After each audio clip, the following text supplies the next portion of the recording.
Hey guys, it's Gundam Boy, and uh-oh, that's right, we're looking at another light pen gun. But after the updates to the game, it made it basically a baby laser cannon. And I've talked about it in the past, but I think it's finally time to give it its own guide. So let's get straight into it. This weapon can be found in the starter warbond from Helldivers Mobilize on page 5, making it an easy to obtain weapon.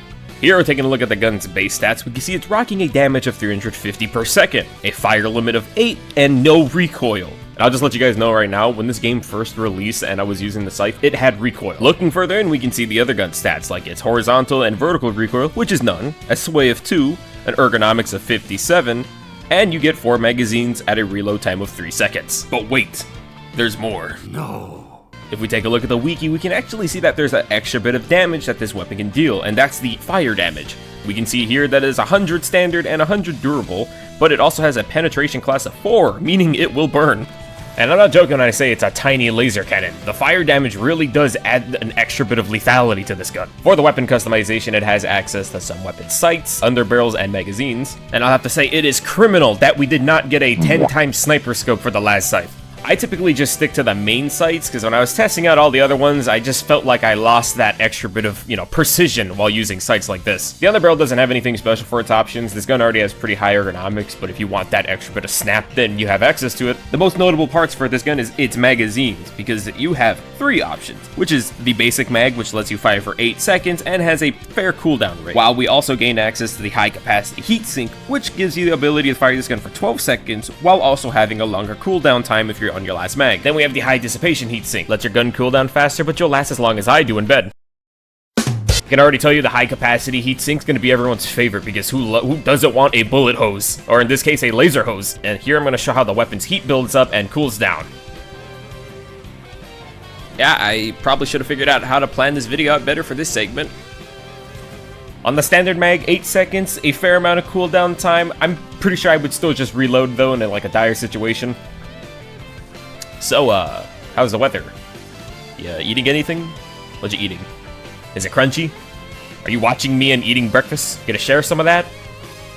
Commissar Kai really is a funny guy. He completely forgot about the nipple armor in our Jeopardy that we did. Oh, now that I'm done microwaving the shit out of this gun, you can see that on the high capacity mag, the cooldown is gonna be a bit longer than the rest. It's better to just reload than, wait this long to fire again. Man, I love being a rock. Here we have the fast cooldown mag. I don't know how to say that actual word, but here you can see it doesn't take very long before the gun overheats, meaning you're gonna have to edge that heat sink a bit more.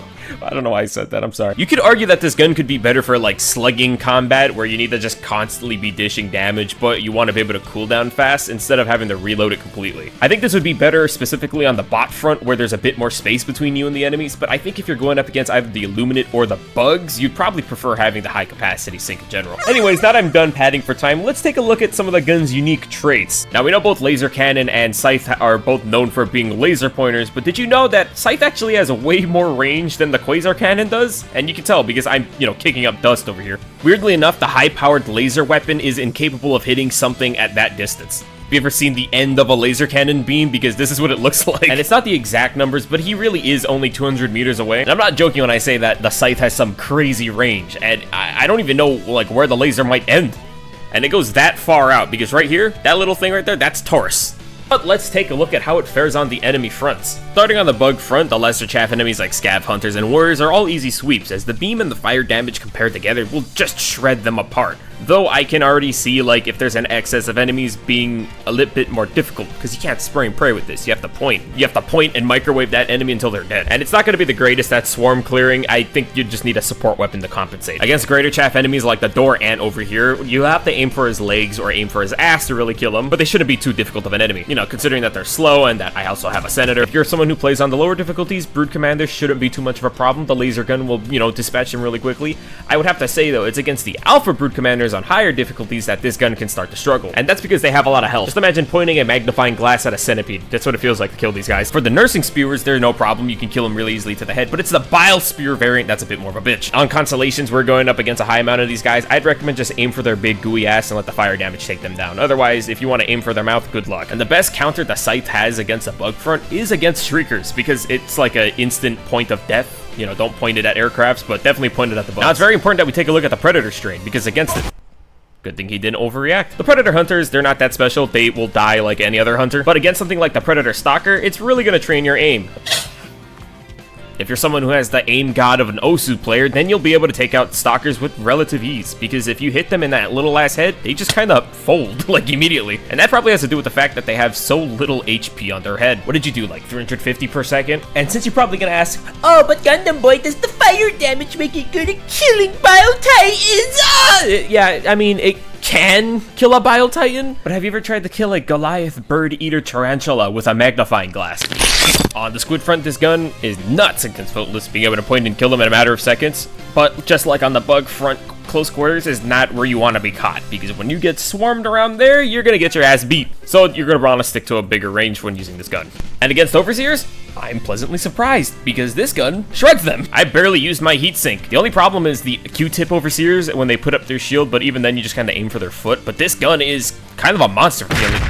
I did not hit you that hard. If you can get especially good at memorizing how much time it takes to cook an enemy, you could pretty much kill these guys without paying attention. Unfortunately, they wear sunglasses though, and I can't blind them. I'd also have to say that against enemies like elevated Overseers, the Scythe is a complete counter to them because they can't weave around any of your bullets. Just point and click them out of the air. While it's really good at killing things like Overseers, I'll have to say, it is not that good for killing things like flesh mobs. And this is a horde shooter, so you're never gonna be just fighting one flesh mob on the Illuminate front, you're gonna be fighting probably like 40 of them. And it just takes a lot of focus and ammo. I just don't think it's worth the time. I think I could cook a chicken faster by slapping it than the time it would take for the Scythe to cook the goddamn flesh mob.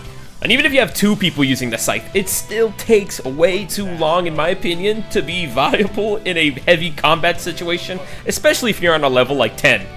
Like, look at this. Still cooking. Still cooking. Friend ran out of charge. He's reloading. I'm still cooking. Dead. There. Boom. I can kill scout enemies pretty easily, but if they see you in advance, expect them to get the drop off before you can kill them.